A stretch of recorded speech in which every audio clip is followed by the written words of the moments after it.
You may have enjoyed your scary movie nights watching the terrifying tales of killers on the loose. But what if those tales of horror had suddenly become a reality, a widespread symbol of fear and chaos? Lock your doors and grip your seats, because these real-life events might just be scarier than the movies. Look out! There's an axe murderer on the loose. Nowadays, this overtold cliché is no longer scary at all.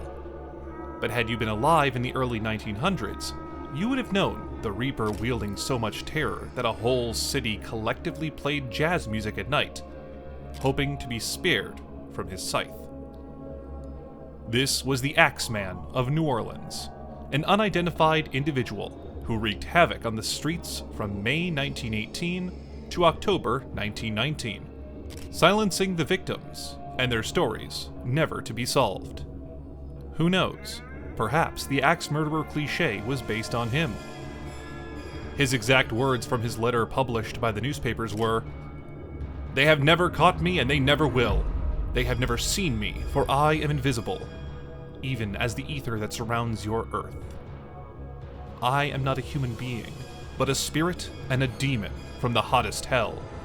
I am what you Orleanians and your foolish police call the Axeman." As his name implied, he attacked his victims with an axe or a blade, which often belonged to the victims themselves. Appearing out of nowhere, the Axeman would break into his victims' homes. He was not there to rob them of their possessions, but to rob them of their lives. "When I see fit, I shall come and claim other victims. I alone know whom they shall be. I shall leave no clue except my bloody axe, besmeared with blood and brains of he whom I have sent below to keep me company."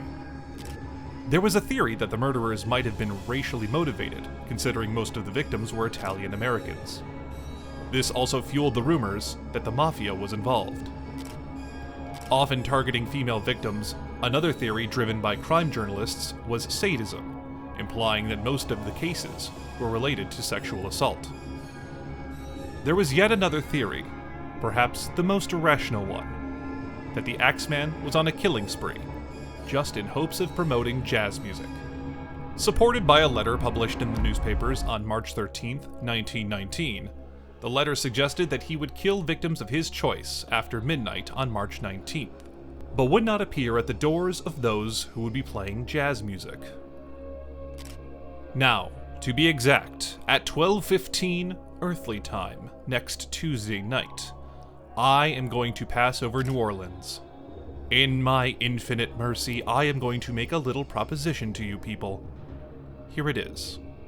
I am very fond of jazz music, and I swear by all the devils in the nether regions that every person shall be spared in whose home a jazz band is in full swing at the time I have just mentioned.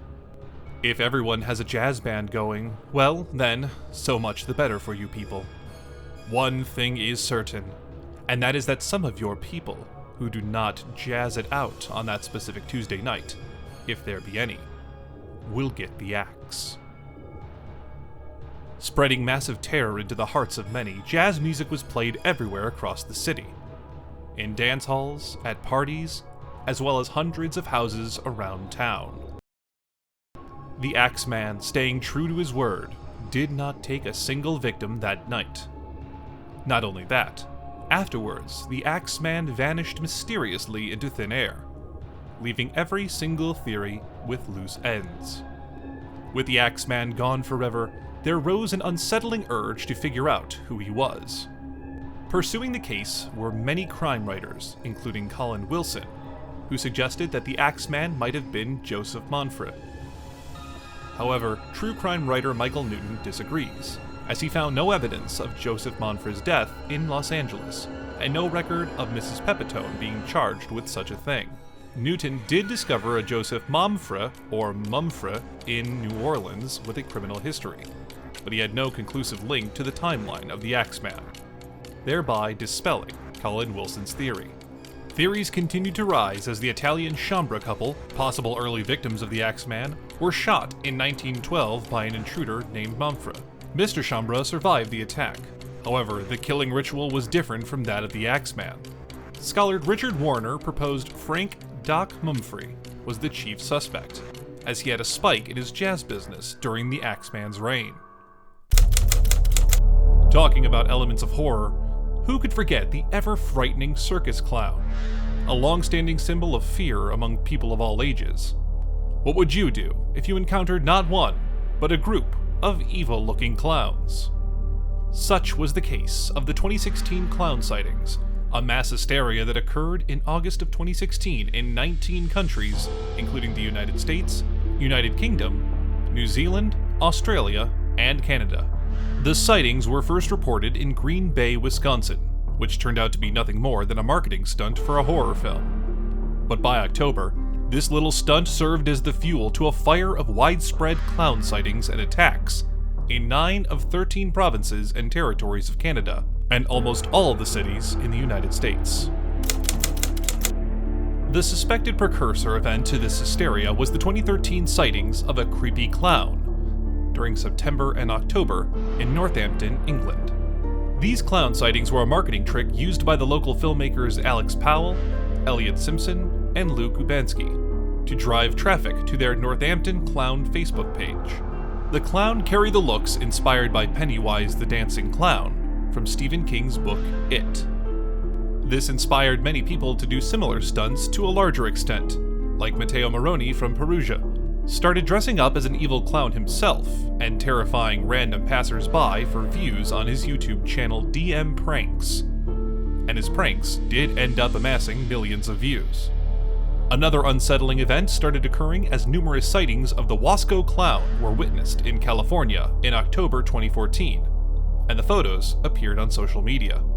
Similarly, another clown was spotted late at night in July 2015 in a cemetery in Chicago by 2 residents who witnessed him scaling the gate at the Rose Hill Cemetery. After entering the cemetery, the clown turned its face towards the residents while waving creepily, and after a few moments of waving, the clown vanished into a dark wooded area, never to be seen again. August 2016 marked the proper starting of the chain of organized crimes, when a clown trend began in Green Bay, Wisconsin, spreading to Greenville County, South Carolina. According to the New York Times, the clowns started luring kids with money into the woods, and extremely similar incidents occurred in Winston-Salem, North Carolina. On the 1st of August, 5 viral pictures of a creepy clown roaming in a vacant parking lot under a bridge in downtown Green Bay led to a Facebook page named Gags. It was later revealed as a marketing stunt for a short film, Gags. The film premiered in 2018 and was released on VOD platforms in September 2019. After the Wisconsin event, similar incidents started emerging across the US. By the end of August, events started occurring in Canada, the UK, and Australia as well, causing concern among the masses and straining police resources in British communities, which were horrified by the events.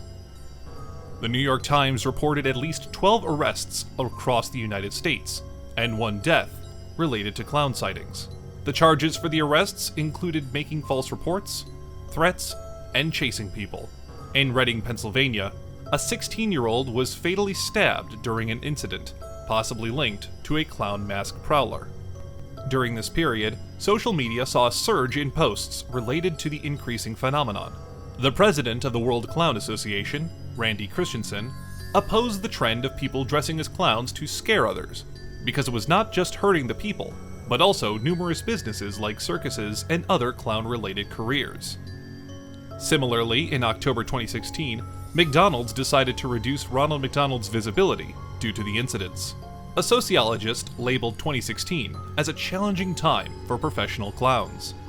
The killer clown craze led to increased sales of clown suits in and around Glasgow, Scotland.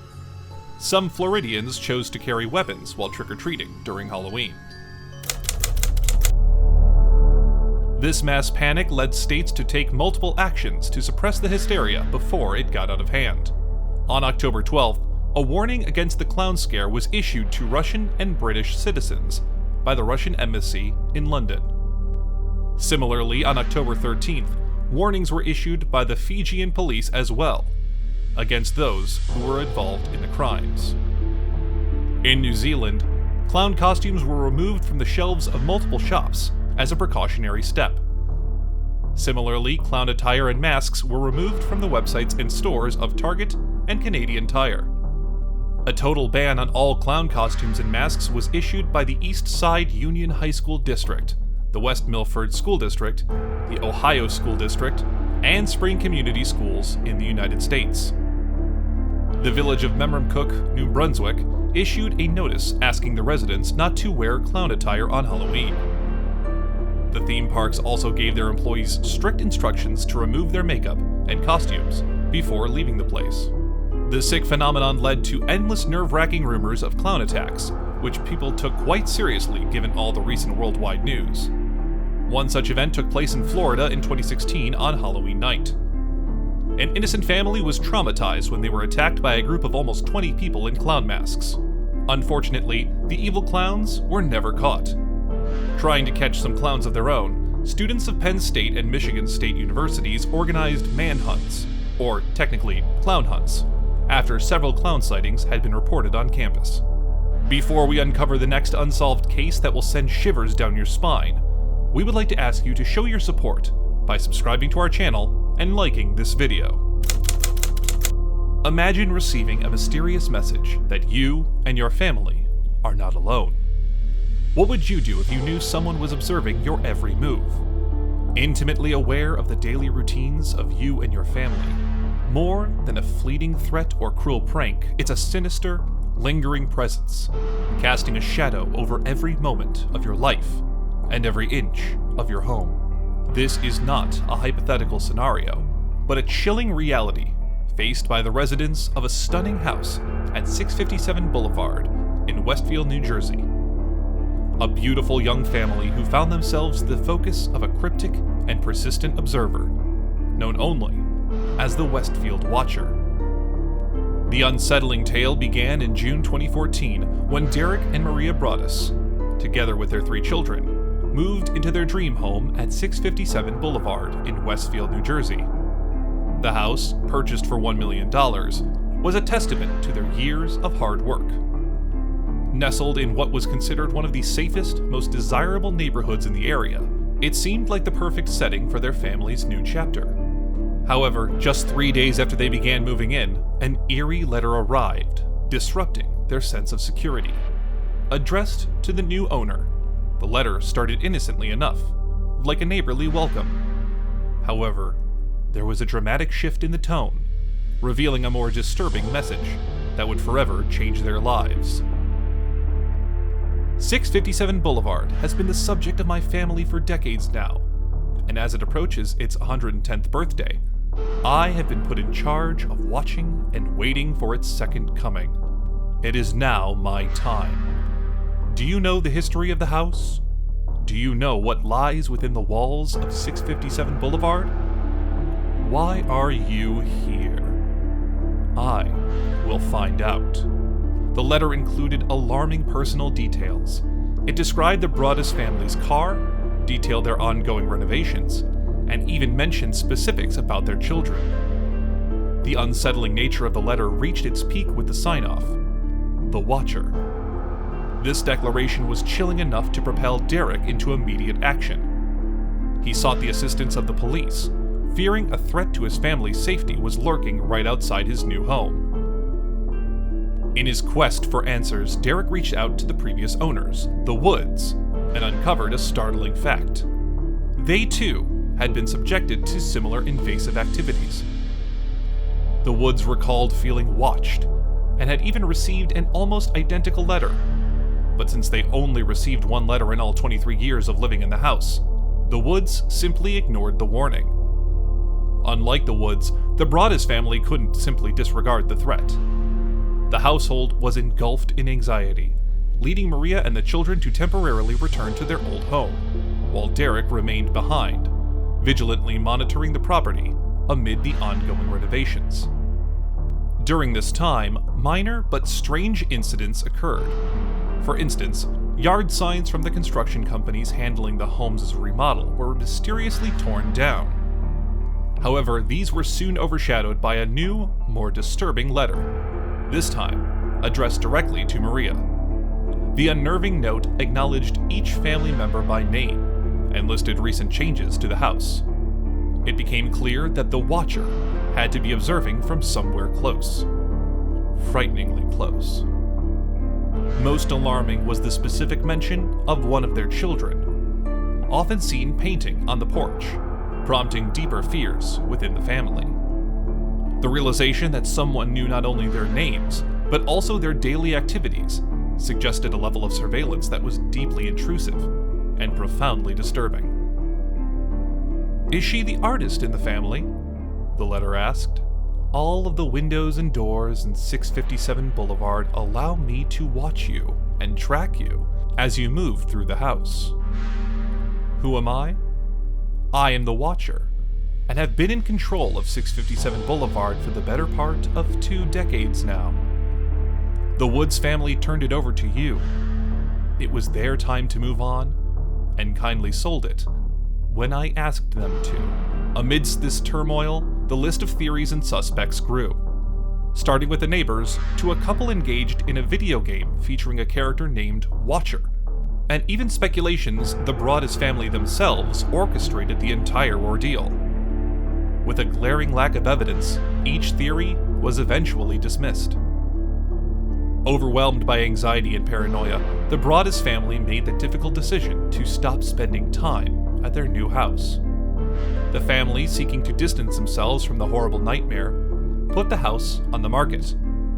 Unfortunately, rumors about the property had spread, and finding any prospective buyers was just as hard as finding the Watcher. In a move born of desperation and a desire for a fresh start, the Broaddus family eventually decided to demolish the house and rebuild it from the ground up.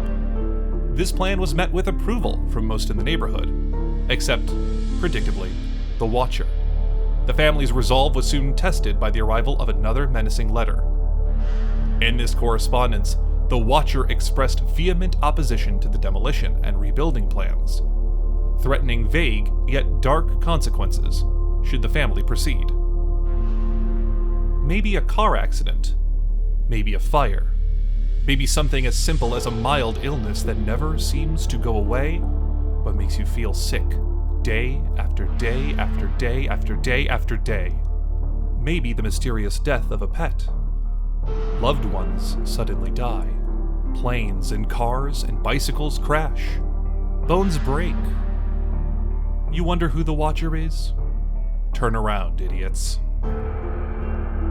Stripped of their sense of security, stripped of the new life they had imagined, stripped of all possible options, the Broaddus family came to a heart-wrenching decision: to sell the house at a substantial loss, sacrificing $500,000 in the process. For them, it was a matter of prioritizing their safety over their financial investment.